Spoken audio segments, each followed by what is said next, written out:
Greetings, dear ones. I am Kryon of magnetic service. Words spoken for many years to the human beings in their perception of 3D. Words spoken by a human partner who at this moment is overcome with the love of God.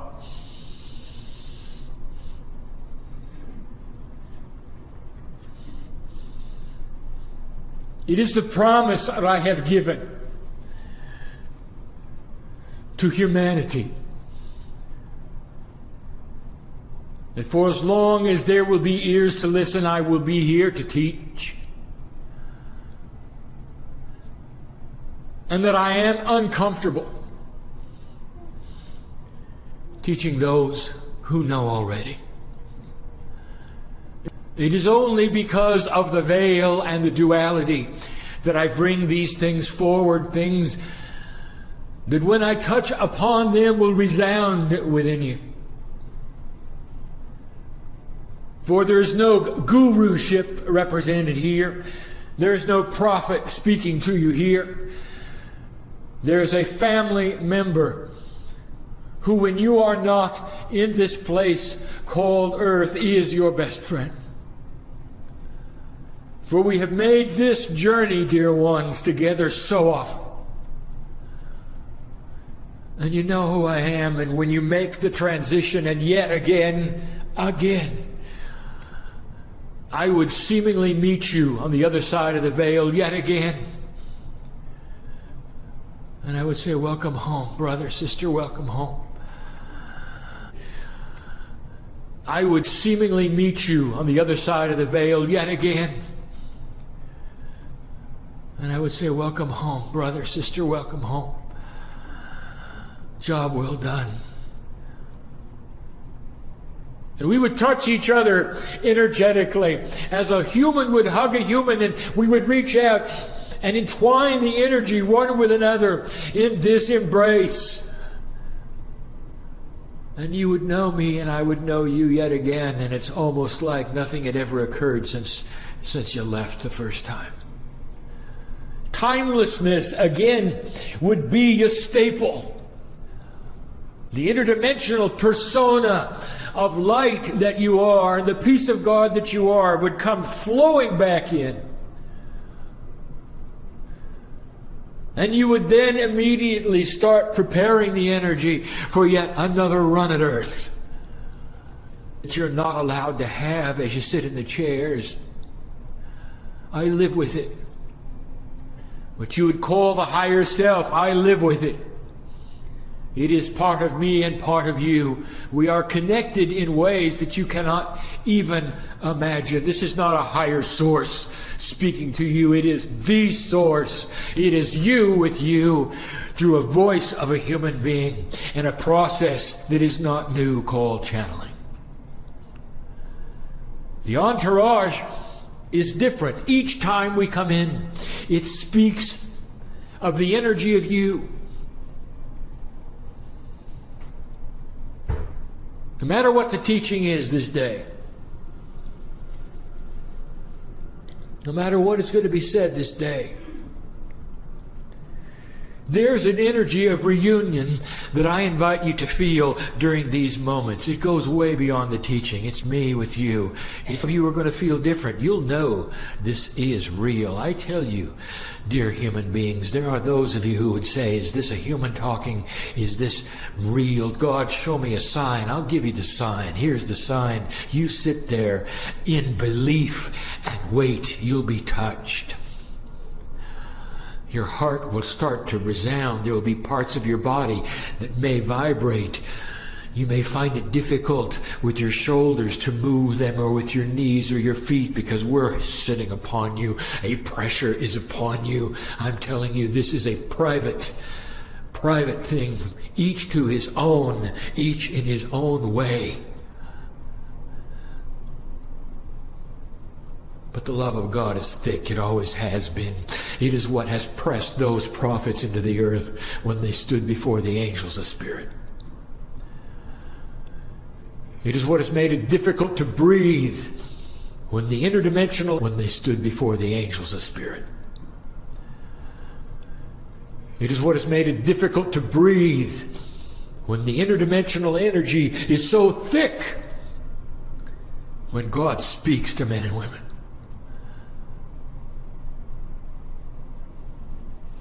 Let this never be commonplace. When you sit within yourself in your own meditations and you speak to Spirit and you say, "Oh God, meet me here.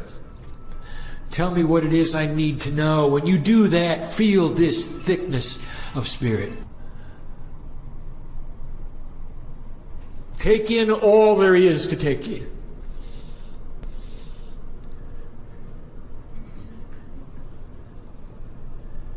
There's such a shift that is possible, human being. We invite you to dip into that veil in a way perhaps you never have before. Ask for the belief that you need. Feel the love of God in your life. Speak in ways you've never spoken. Is it casual for you? Well, if it is, you're not doing it right. Let these things resound with you so that you weep with the joy of the experience. And no matter what is happening in your life, no matter what it is in 3D, let you say, "It is well with my soul. For I've gone and transcended beyond the troubles of earth. And I sit in a sacred place that is my place. It is the God place while I'm alive as a human being." Let that rotate around you. To give you what human beings need to know about seers, psychics, readers, and those prophets who would go beyond the veil and give you the future. I am not in a vacuum. I am Kryon. Indeed, I am aware of your earthly time. I know what has transpired. I know this is the new year, of course. The year of the 9, and we'll speak of that in just a moment. What does it mean? What's going to happen, you say? And yet I have to warn you about this. The human being still does not know what he asks for when he wants to know the future. It lays upon you in a biased fashion because you only see a linear strip of time and you want to know what's going to happen on that linear strip of time. Not only that, you're not willing to hear certain potentials. Not all of you. So, tell me what's going to happen in the future. And they sit there in anticipation. Here's the first metaphor of the day among many. Let me give it to you. There is a woman who goes to the doctor. And she says to the doctor, "Something's wrong with me. I don't feel well. I need you to tell me what it is that's wrong with me." And the doctor says, "That's fine. Give me your symptoms." She does. "I don't have the energy I used to. I'm gaining weight. I don't want to. I feel funny. There's something wrong with me, doctor. Tell me what it is." And he says, "Fine, we'll do the tests." And she comes back later. And he says, "Well, I've got some good news for you." And she says, "I don't want good news. I want to know what's wrong with me. I've got something wrong with me. If you can't tell me, I'll get another doctor." And he says, "I've got some things to tell you maybe you don't expect." And she says, "You can't tell me what's wrong with me. I'm leaving." And she leaves. Sitting on his desk is the piece of paper that shows that she's pregnant. And that is the same human spirit, God bless her, born into a situation of 3 dimension where she is biased on what she thinks she's going to receive in a message. Because if she feels odd, then it's got to be bad news, isn't it? If she's gaining weight, it's got to be bad news. She's the one, by the way, who will then birth the child. And when the child comes out in all of its glory, she'll look at it and she'll say to it, "You're what's wrong with me." And the karma will be established between them, and on it will go, and on it will go. "You're what's wrong with me."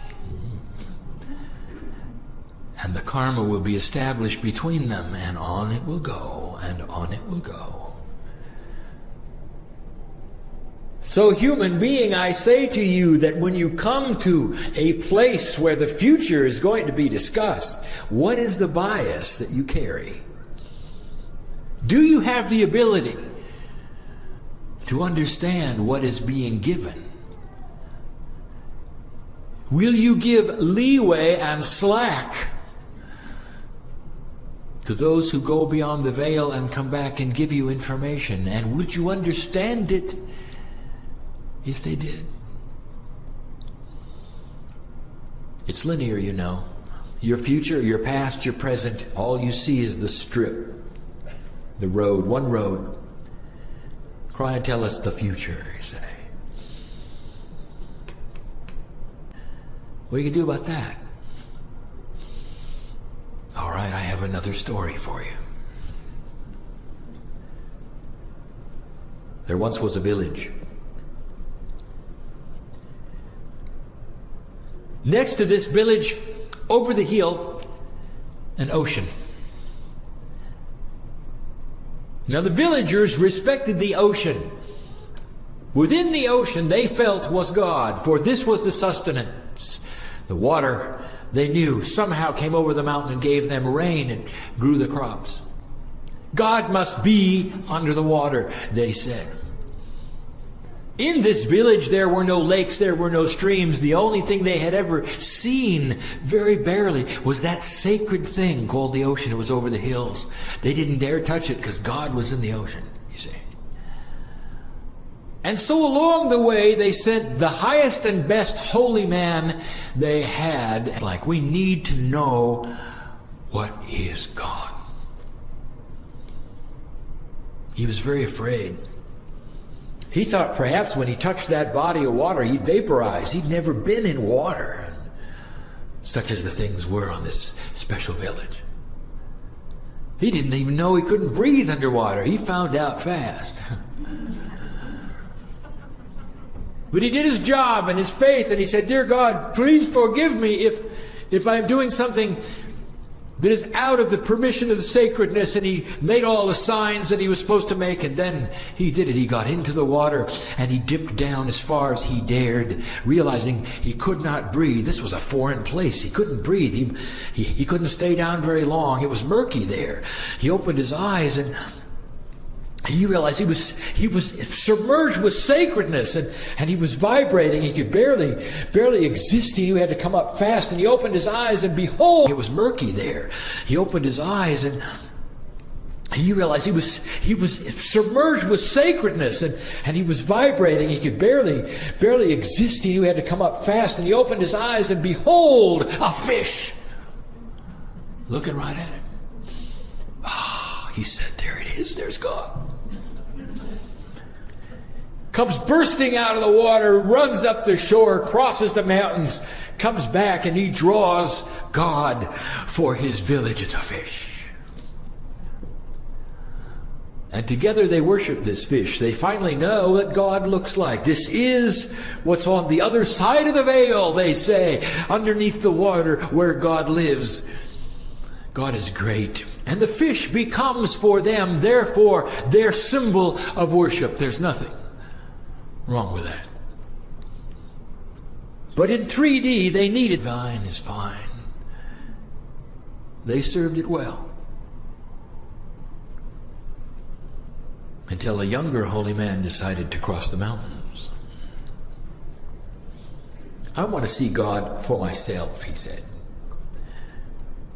"But I need the authorization of the rest of you." Indeed, the older holy man who had gone first says, "Go ahead. It's a wonderful experience. I hope you see God like I did." And he said, "I will if God is there." He crossed the mountains. He went into the water. He went through the same thing the first holy man did. He held his breath. It was murky there, and he opened his eyes, and behold, he saw an octopus. That's very different than the fish. He goes and bursts out of the water, runs across the mountains, draws. He says, the first man is wrong. This is what God looks like. Oh. They both came back with two ideas firmly embedded in their mind of what God should look like. And they said, we cannot tell which one of you really is right. One of you is right, one of you is not. We know that is true. It's got to be one or the other. Which one is it? So they sent a third holy man to verify it. Under the water, he opens his eyes and he looks around and he sees an eel. And he comes back and says, they're both wrong. And the reason is because in their simplicity, saw something different, didn't they? And in that village there, to this day, is a quandary. What does God look like, you see? And the reason is because in their simplicity, they had made up their mind God was just like them. One thing. Therefore, when they reached the other side of the veil and took a look, they would see the one thing. And that's not what they got. So here we are already exposing a quandary that some humans have regarding those who would give you information that is beyond the veil, whether it is the future or even the way things are. One will not necessarily coordinate with the other, and you sit there as a one-track human being deciding which one is right, when perhaps they're all right. Maybe the other side of the veil is filled with many things in many ways, while all along you're expecting to only see one. Here is the truth of it. On the other side of the veil, there is no time. And so again, we present this to you in a way that hopefully a 3D human being could understand. You sit in the middle of a circle. Make it a table. Make this easy. You're in the middle of a table, a round table, and you're sitting in the middle, and there are pieces of a puzzle all around you. And when you turn them over, some of them say future, some of them say past. All of them have energy. They all glow a certain way, and there's colors to each of them. Now you got to select which one you're going to look at. Which one you're going to take. Future. How do you know? That brings us to the next subject, and we're going to call it human bias. The bias of a 3D human being, whether they're a master or whether they're not. And here's how I'm going to present this. This is important that you understand. I'm giving you the attributes of how to see the future.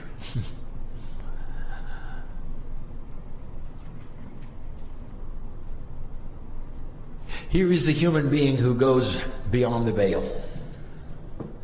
He is not a master. In fact, he's very, very young and inexperienced at this. So he could go there, and he could spend time there, and he could even see clearly.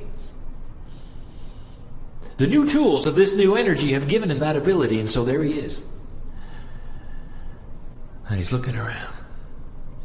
And he sees see clearly. The new tools of this new energy have given him that ability, and so there he is. And he's looking around.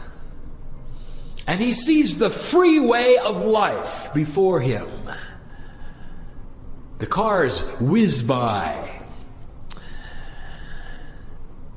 The metaphor here is this is life on earth, and he is immediately attracted to the 15-car pileup. Oh, he sees the smoke, he sees the sorrow, the death, the destruction, he sees the fire. And he goes back and reports it. And he says, there's going to be a pileup. I don't know when, I don't know how, I just know it's just up the road. You better get ready and prepare. That is what is there. Here comes the veil. And he looks at the freeway of life. There it is again. Same freeway. And then he sees it. Did you see what almost happened there? He said.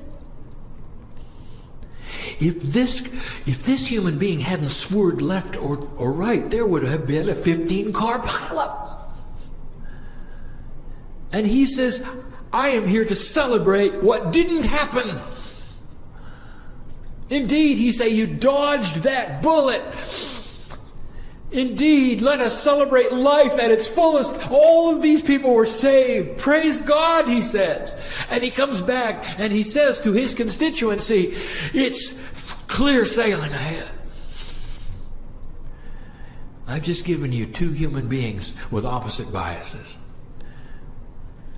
One of them saw only the drama and brought back that. That's the human being who goes to the other side of the veil. He sees an angel holding two futures and he selects the one that smokes the most. Drama. It's because the human being wants that in 3D. At some level, that's what you respond to. The master, the one who's experienced in seeing the beauty, sees what didn't happen and reports clear sailing ahead, you see. And you're in the same quandary, aren't you? Well, which one is right, you say? What are we going to do with this? So now I will tell you what the talent is required for a prophet, a seer, a teller of the future of the planet. It is not just mastery. It's not just being in tune with your DNA. It is carefully balanced over years of experience, of going to the veil without a bias. I return with you to the table. And there you sit in the middle. And before you, you see all of the potentials of the planet, past and future. And you might say, how can you have a past potential? I'll tell you in a moment. Now, which one do you choose? Is it the one that unenlightened human being would choose that has the most drama and smokes the most? Or is it the one that the master chose, that something that didn't even happen? It was a potential. It was a beautiful thing that might have manifested, didn't. Neither.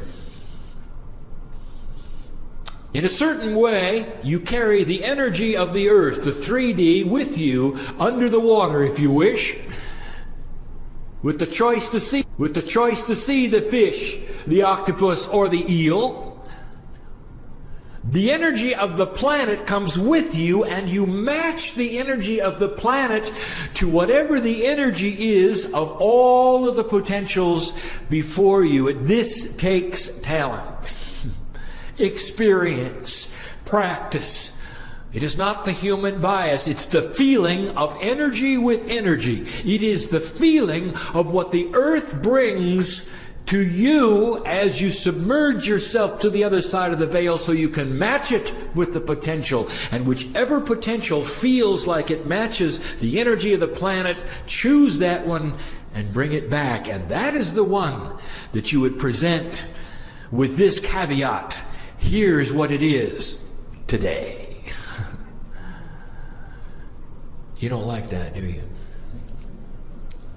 Kryon, are you telling me the best prophets around can only give you in place? What if collectively you made a shift and a change that changed this planet dramatically? Because then tomorrow will be different than today, won't it? You see, because you're in charge. And I said this for 18 years. This is the message of Kryon. It always has been. It is no different, dear ones, than the master world-class tarot reader. Think for a moment of the mechanics of what you know about tarot. It's designed as a science to vibrate with your energy and give you tools of direction. even though the tarot reader may be the only one to touch the cards, you are sitting in front of him. It is your energy that is on the cards, whether you touch them or not, because the intelligence that is cosmic cards, you are sitting in front of him. It is your energy that is on the cards, whether you touch them or not, because the intelligence that is cosmic knows who you are, that you're there for direction, and uses his talent to sense your energy then to put the spread upon the table. It may seem random to you, it is not. And what then becomes what you would call the tarot spread is reflection of your energy, and it tells you about your potential for that day, for the future. It is no different. Simple, is it not? And yet difficult for 3D. Then we come to the concepts. Celebrating things that didn't happen. Oh, I'll give you the example. 1989. Almost a half a century. You were on your way to the Armageddon, you know, an old energy, an old path, an old potential. Those were the days of the Cold War. And you faced off with two powerful countries, and one was the Soviet Union, who had taken over many other countries, who had built arsenals unto itself, who had a different philosophy, and who was at war in a cold fashion with this country of where I speak right now. And those of you who survived that Cold War will remember the resources that were put into it, the fear that was put into it, the spies, the trickery, the death.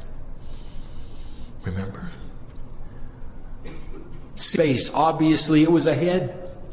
Great fear. The missiles were bigger. Great fear. Oh, the resources that you put in to staving off that. Think about that. And the reason I talk to you about this is because this was the beginning of the buildup of what would become the Armageddon, as prophesied in Scripture, as given by the priest Nostradamus. He saw it. Many saw it. When you had the harmonic convergence, you collectively decided that this would not happen on the planet. This was humans deciding at a spiritual level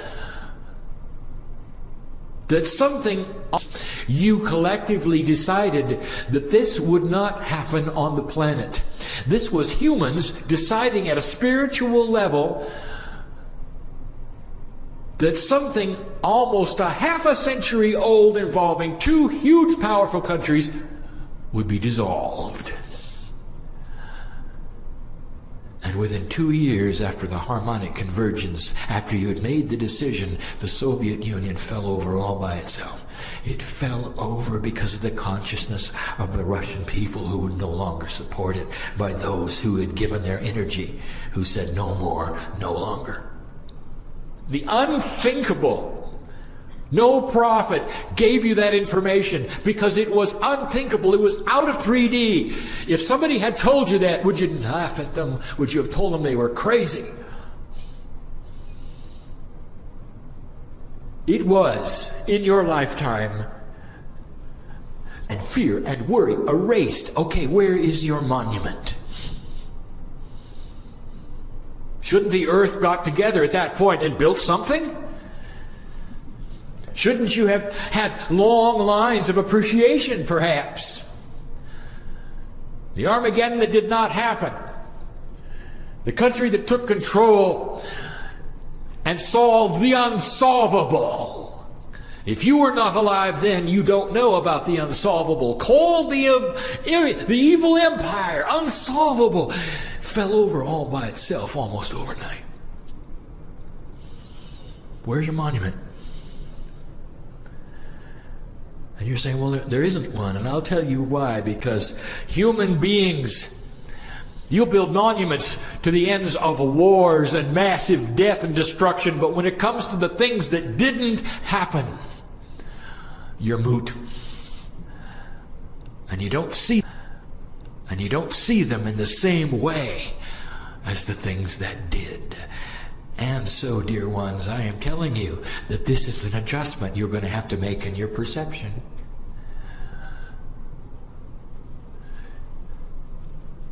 I know who's here.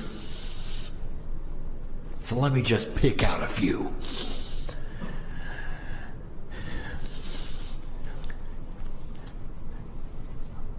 About the traffic accident that you should have died in. You know who I'm talking to. How often do you celebrate the fact that you're still here? You think it was chance? You think it was a coincidence that you walked away? I know who's here. You should have built a monument. And you should every day say thank you. Thank you that I had made decisions in my life that changed the Akash. I want to tell you, dear human being, that there is no set time for your demise. Not one of you. Not known unto God. Only you know when you're going to check out. Only you know when it's over. That's how much control you have in your life. And I even mean to the degree you might say, well, I've got a disease. I didn't have anything to do with that. Oh, yes, you did. And you have all things to do with it, getting rid of it too. All of the divinity in you, all the choices of life and death are all there, dear human being. Get used to this. You're in control, you always were, but in mastery, in this new energy, it's there for the taking. So, dear ones, are you going to celebrate the things that didn't happen? There are more than 20. There are more than 20 in this room who had one set of death circumstances when they arrived on this planet. Not predestination, predisposition.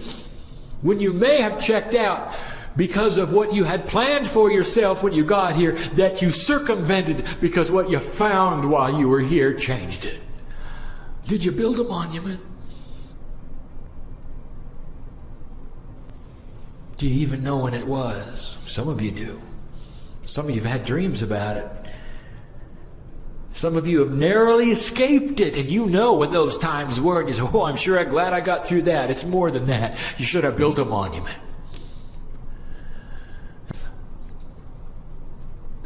Potentials exist for all of you to remain a very long time on this planet, because we are in this situation collectively, all of us, on the other side of the veil and this side of the veil, where your light is going to mean something so grand in this future of yours. Have you celebrated the things that didn't happen? Have you celebrated the diseases that you didn't catch? The places that were not toxic? The criminals who never got to you? The houses that were never robbed? I am telling you that this lays in front of your table. You should have built a monument. Houses that were never robbed. I am telling you that this lays in front of your table. You should have built a monument. That's what the future is and is not, filled with potentials of what you would call positive and negative. And then we speak of the most difficult one of all. How can you change the past with what you do today? Well, in a linear 3D ribbon of road that you call past, present, and future, you can't. But in an interdimensional now, you do every day. Hard to have a metaphor of this one, but I've got one.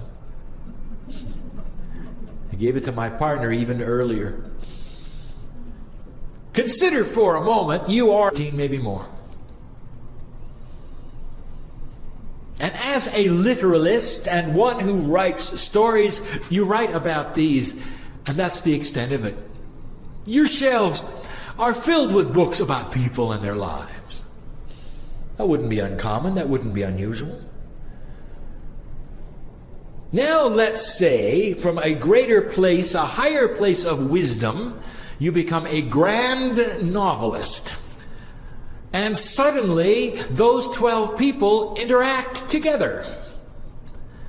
In fact, they interact in a way that creates a hero, a story, and a victory.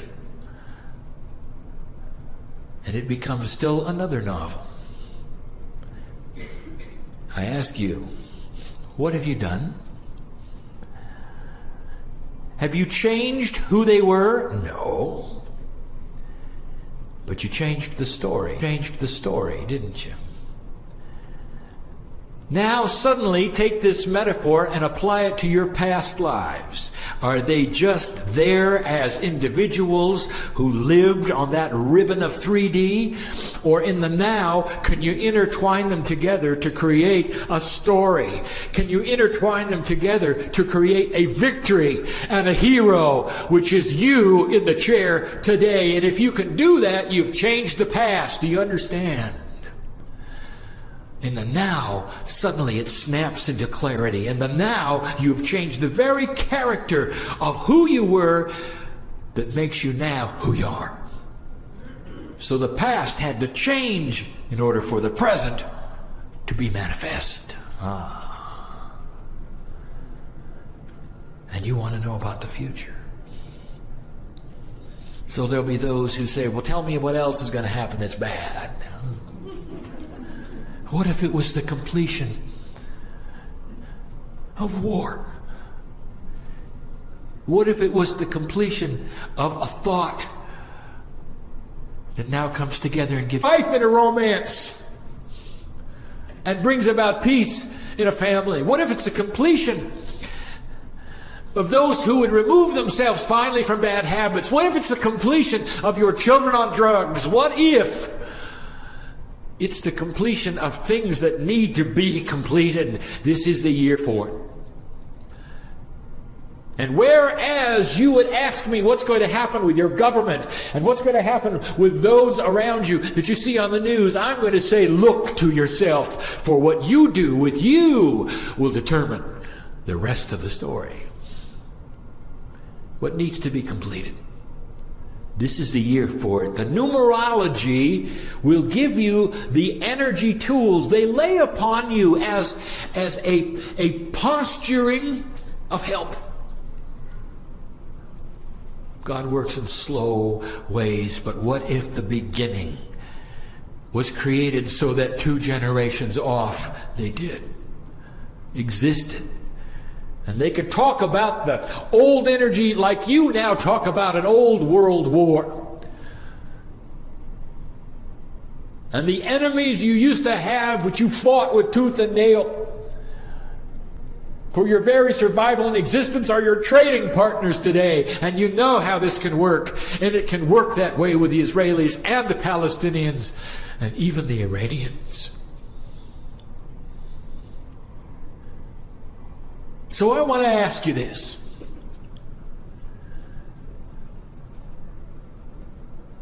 If you were of the generation of the Cold War, what did you think could not possibly happen? If you were of the generation of the Cold War, what did you think could not possibly happen? Because it happened, didn't it? And it happened without a war, and it happened without firing a shot. It happened in a way that had integrity over time. that was destined to be because your consciousness shifted. And I'm telling you, that is the promise, the energy of light that you will create from now to then. How many minutes a day do you send light to other places on this planet? You built for things that didn't happen. Why do you think you're still here? Maybe you ought to reevaluate things. And if you're going to do that, I want you to reevaluate how much you are loved by this universe. The other side of the veil doesn't contain a fish, an octopus, or an eel. The other side of the veil is your family who loves you dearly and knows who you are.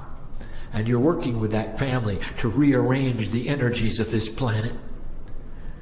In this very room, we have those of you who send light daily, working with the indigenous, working with the wisdom of the planet, working with the healing energies, with the crystals. We know who you are. Beautiful. And for those of you who are not, would you? Can you give us all the power? That's the message. That's the message. It's the message of Kryon will never change. You've come for a reason. You've changed the future of the planet. Now get to it.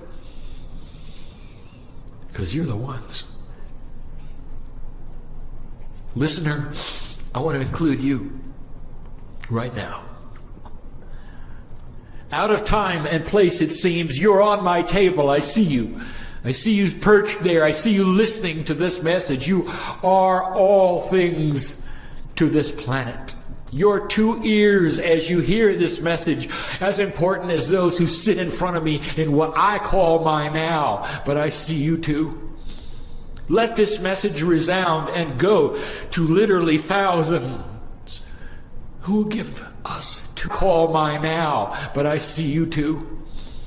Let this message resound and go to literally thousands who will give us 2 minutes. Less than 0.5% of this earth has to awaken and do these things for you to have peace in the generations to come. For you, your children, your grandchildren, is it worth it? That's what consciousness can do. You've seen it. Things that didn't happen. Is it time to celebrate them and say, it is well with my soul? Bless those here, bless those hearing.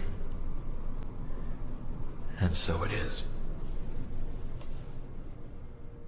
Greetings, dear ones. I'm Kryon of Magnetic Service.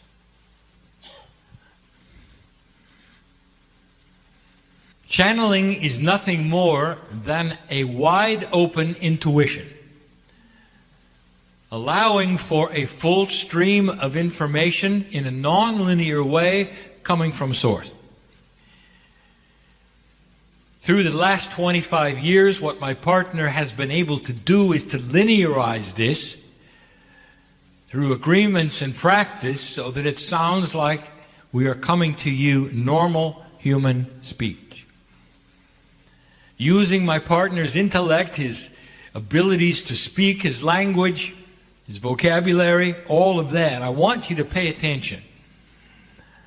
Channeling uses the abilities of the human being. It is not supernatural.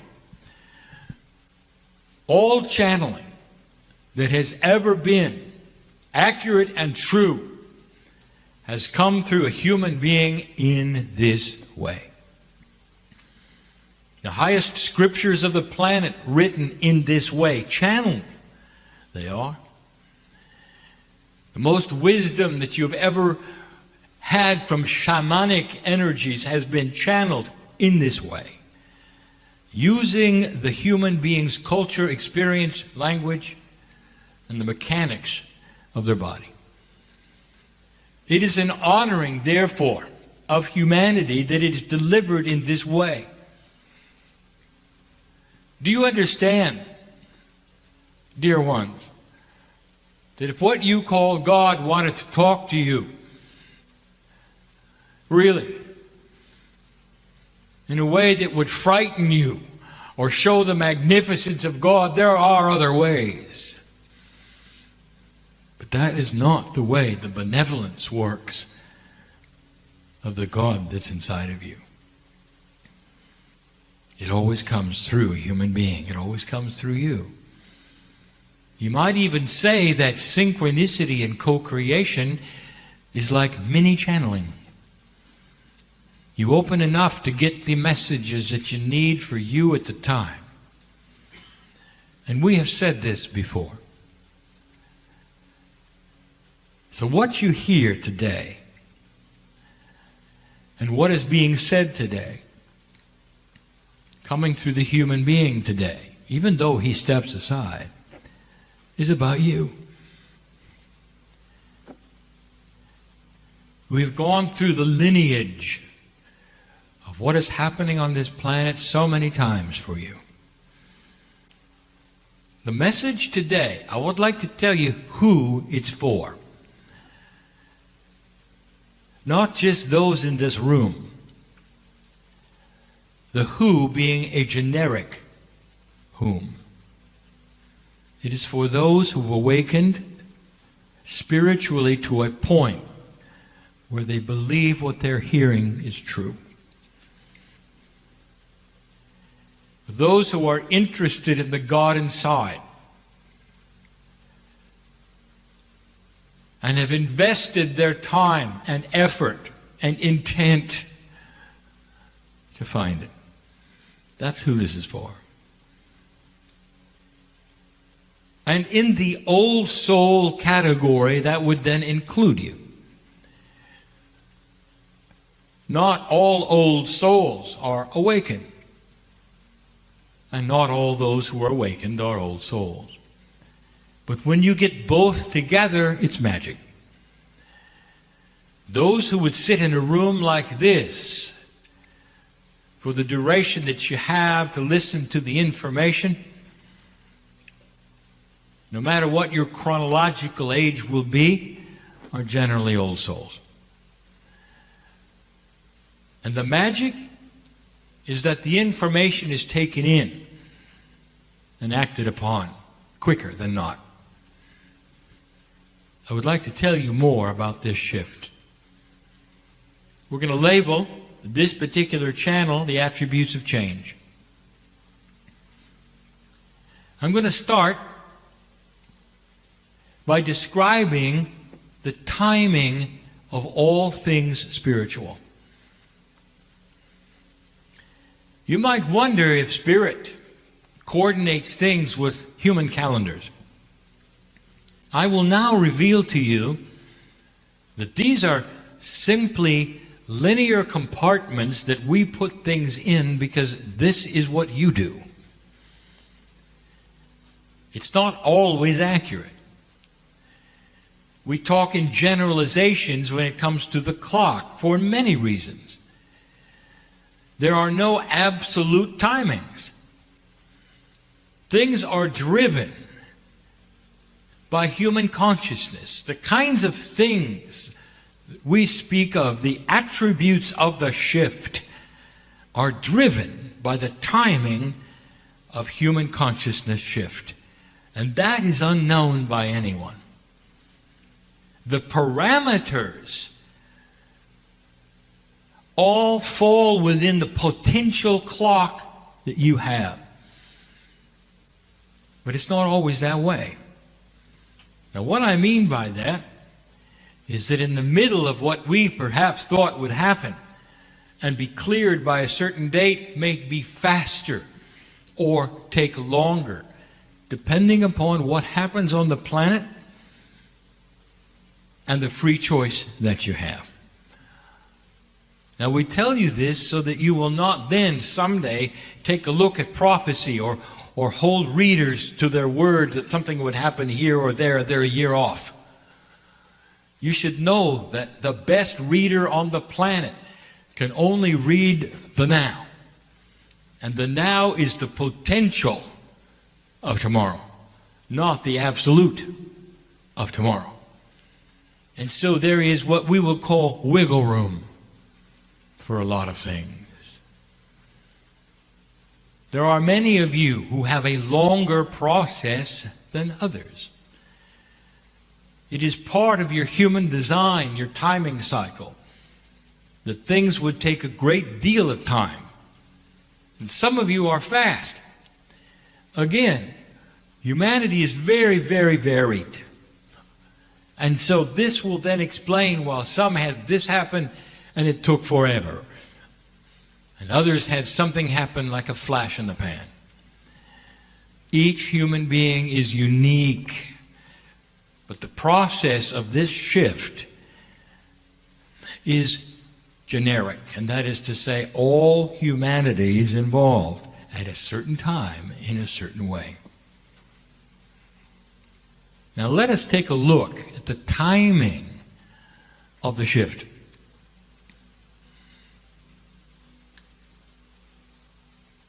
The absolutes, guided by the ancient traditions and also the astronomy of today, center it around the precession of the equinoxes. And this is why you celebrated the shift when you did. It is why the meetings took place that should have taken place when they did. Because no one knows the true parameters of how human consciousness is going to react to the things around it. What I want to tell you is this, dear ones. This is where it begins. Now, you should have known that if you wanted to look at the potentials of the astronomical attributes in the sky, if you want to look at the astrology, if you want to take a look at the energies put upon the earth and to you individually, collectively, at this point in time, in July, you're going to see something, a confluence of energy that would help the process of clearing and new beginnings. The clearing actually has begun. So this is the time where we can start talking, perhaps, about change. It's going to be simple. Perhaps the lecture today was complex. This is simple. I want you to take a look at what is going on. We have described this shift before, and we have told you it is very much like retuning into a radio station which has slightly changed its broadcast frequency. And so you're going to have to go over and turn the knob to center it up with the broadcast. We've told you that almost everything is going to feel a little off. Now, depending upon the human being and the setup of the human being, the life lessons, the karma perhaps which was not dropped or dropped, will depend upon the setup of how you're affected. So in this particular case, if you have 100 people, there will be 100 ways that you feel it. And they may be different. But this little off could be in your spirituality, it could be in your relationship, it could be at work, it could be health. It could be how centered you feel in your body. It depends upon this, dear ones, how close is your walk with the spiritual side inside you? How close is that walk? And I will tell you, the closer that walk is, the more you're feeling it. The radio station has moved and it's just a little off. You now are not hearing the music clearly. It's just a little distorted and in the distance, and you're going to have to retune to it. Now that is a metaphor. Don't take it any further than that. And that is now starting to shift. Change. What do you do with it? How do you retune to it? And what is the process? It's difficult to explain, is it not? To 100 human beings, which are all very different, what each one is supposed to do. And we can't. But we can describe what is happening so that you can cognize it and start to work on yourself to center it up. It's interesting how human beings react to change, but specifically this change. Because there's an attribute of this shift that I want to tell you, which is unique on the planet and never has happened before. We have told you about energies coming and going. We have said there's this happening, there's this happening. We've told you about shifts that astrology brings in. You've never had this, dear ones, never.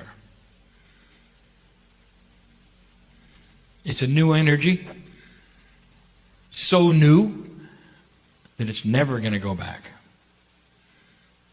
And that means to all of you one thing, and I want you to pay attention. There are several points of this message that I want you to get, and this is one. It will never be the same. Never. And there are human beings instinctively, intuitively waiting for it to return. Because it always has. And it isn't going to. Perhaps in this room or listening, there are healers. Perhaps there are readers, mediums, channelers, who are trying to wait it out. They realize that they have lost something, and they're not really certain what, but it doesn't feel the same. The results are often so different from their readings or their healings that some have actually stopped for a while and are waiting for it to return to normal. And there is no more normal. It is not coming back. And so the invitation should be clear. Get up and find out how to tune to a vibration which you have never tuned to before, but which is there waiting for you to tune to it. Waiting for you, expects it. This is what you were designed for. Your biology is shouting at you. The innate of your body wants you to feel it and know what to do and how to make it operate.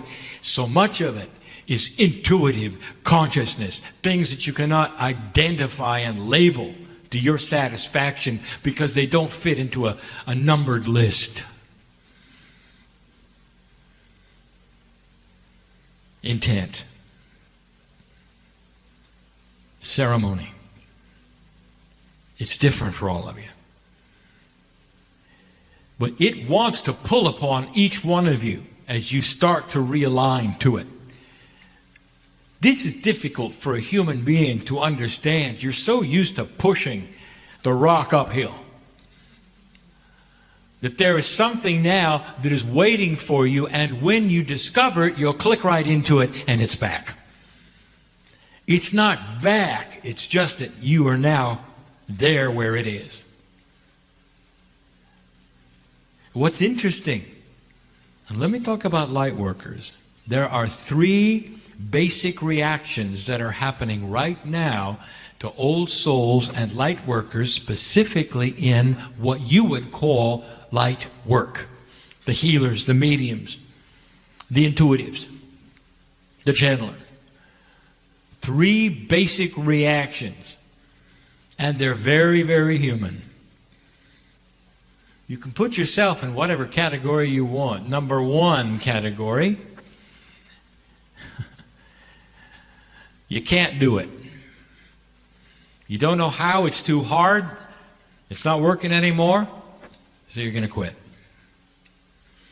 You may go to another part of light working. You're still going to help human beings, and there's no judgment. You just know you can't do it. Perhaps it's not something you want to do.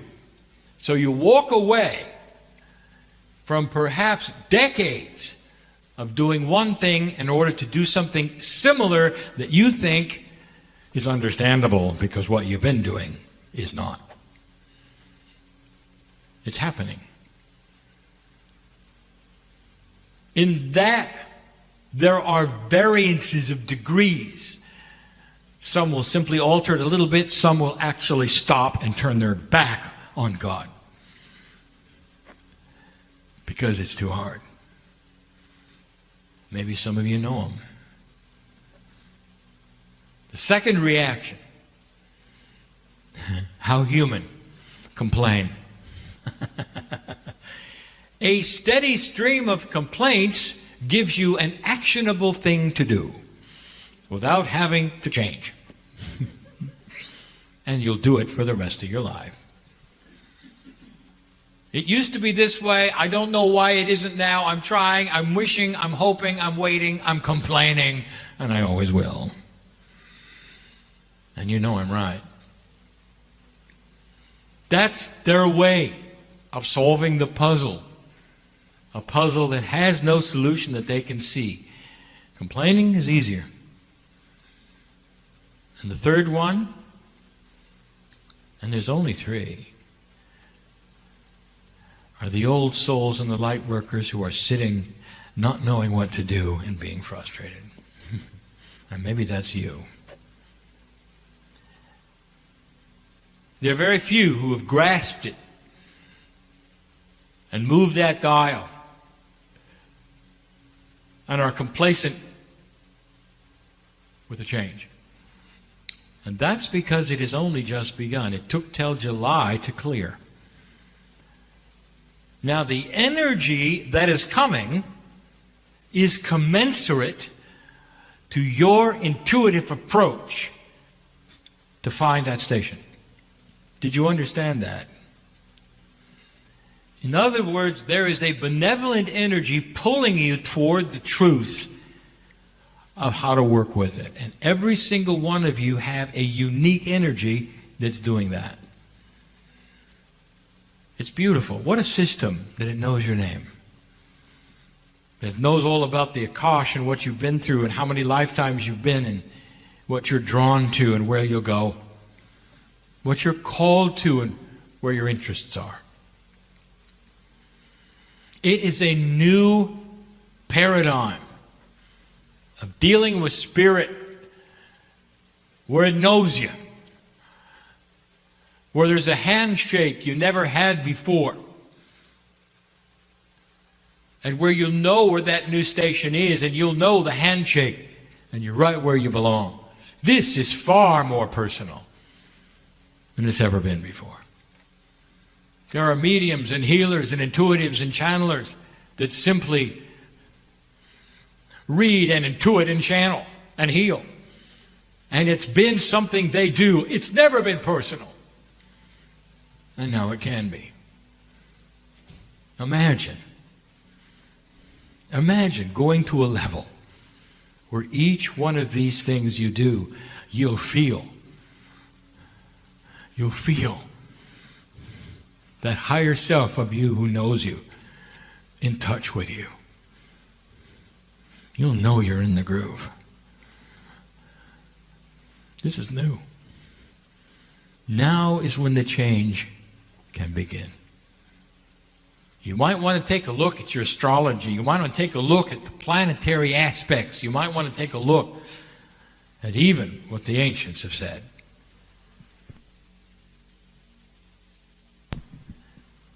And in the process, you'll know what I'm speaking of. There is a clearing here. It just took a little longer. I'm not going to get into the attributes that are happening on the planet. I want to concentrate on you. We don't have a lot of advice. Only to give you the parameters of the fact that the clearing begins now and there's nothing wrong with you if you haven't cleared it yet. And if you've been frustrated, welcome to the club. Because humanity, light workers, and old souls right now are all in this bag. Very few can raise their hands and said, I figured it out, because they haven't. I want you to be patient, dear ones. I want you to see this as the beginning of an opening. Now, here is the first advice we have for change. Your body has a way of working, and it always has worked this way. When there is an imbalance, you work on balancing. Easy. But that means you work on bringing it back to where it was. So the intuitive, instinctive thing for the human to do with all change is to try somehow to bring it back to normal. Even if you move your house, you create the same kind of room you had in the last house. Your habits are the same, and you try to reconfigure who you are to the new house. You change professions, jobs, whatever. You try to fit it into the groove that you understand and that you're comfortable in. But it's not going to be that way. You are going to have to redefine normal. And that means it's not coming back. It's not about rebalancing. It's about going someplace else. Literally, in your consciousness, and creating a new normal. I want to give you an example of this and how difficult it is. Let us say that you are a world-class surgeon and you work in hospitals and you know what you're doing. And all your life, all you have done in that profession is to help people and save their lives. And this is your passion. You come to the hospital and there are the tools and there's the technology. There's the electronics, there's the mechanics, all of these things. There's the medicine that you understand in order for you to operate on a patient and save their life. One day you wake up and a shift has occurred. You go to the hospital and the tools are different. The electronics are different. You don't know what turns it on now. You don't know how to operate it, calibrate it. The tools are in odd shape. And to make things worse, just when you've tried to figure them out, and you have, you wake up the next day and they changed again. And this is the metaphor of the spiritual healer on this planet who has used the tools of spirit, their intuition, their pineal, and all of the things that they understand so well, the feelings that they have, the energy they have, only to show up, sit in front of another human being, and there's nothing there. You don't have the energy, you don't have the other markers, to use that word, that let you read them and heal them. So here's what I want you to figure out. Here's what truly is going on. There is I'm going to call it a consistency of frequency.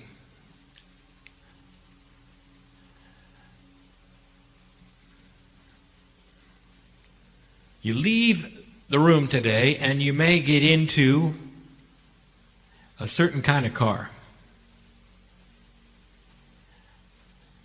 And you're comfortable with your car because you know where everything is. Let's say that you leave the room tomorrow and it's another car. You leave it the next day and it's another car. There would be a frustration, would there not? But here's what I'm telling you. Here's what I want you to understand. Dear ones, this is a simple metaphor. It's the best we have. In the car example, there are consistencies you can count on. The brake is always in the same place. The accelerator is always in the same place. The steering wheel is always in the same place. The things you got to figure out is, where are the gears? How do they work? Where's the windshield wiper and the lights? And once you have the peripherals figured out, you can drive it just as well. Imagine, however, that every day that you have a new car, this new car you have to get used to is better than the last one. It's more elegant. It's more comfortable. It lets you drive on the road so much better than you ever had before. But there's a consistency. There's three kinds of people. One who will immediately see the issue, and they'll quit. I don't want to learn to drive another car. The second one will complain. This shouldn't be happening. This shouldn't be happening. After they get in car after car and don't understand any of them. And the third kind who will look at it and say, I see the steering wheel's in the same place. I see the gas is in the same place. Now, where is the windshield wiper? I'll figure it out. Which one of those are you? Spirit has given a consistency, and that's the best I can tell you. So that when you get to the place where you understand the minutia of the change, truly, the driving force, the majority, will be identical to what you're used to. And it'll all work the same. So the surgeon is smart. He's figured it out. He walks into the hospital because now he knows that every time he figures out the new tools are going to be better. He's going to save more lives. Now he can hardly wait. He said, I can realign to this. It's only going to take me a moment because I figured it out. The electronics, all I have to do is find out where the new on button is. The tools are shaped a little different because they've improved themselves. All I have to do is figure out what the improvements are. And I can hardly wait. Do you see the attitude difference? Now, who are you? Which one are you? And the only admonition in this shift, in these changes that are only just beginning for you, don't try to figure them out. Because just as soon as you think you did, they're going to move on you. How is it a human being can get used to constant change? Where the thing that you are most satisfied with before was consistency of operation, and now every time you show up, it's a little different. It's a big hurdle. It's a new paradigm. I want you to follow the logic of this. In a new earth, in a new planet, you really think you're going to get into an ascension status when things remain the same? You think we're going to take you to another level and it's just going to sit there forever? You are now on a path of consistent change. The children know all about it. They're ready for it. Today's young people expect it. It doesn't bother them at all. Light worker, what about you? I present this information so you'll be comfortable. I know you can do it. Watch for consistency of operation. With the changes being in what you would call the minutia around it. A reader is always a reader, a healer is always a healer, a channeler is always a channeler, and their tools are getting better. That's the message of the day. There come a time when we'll start describing the tools. Not now. I want you to get used to the shift and the change and what it means. And remember, don't look for anything to return to normal. Normal changes every day when you open your eyes. And so it is.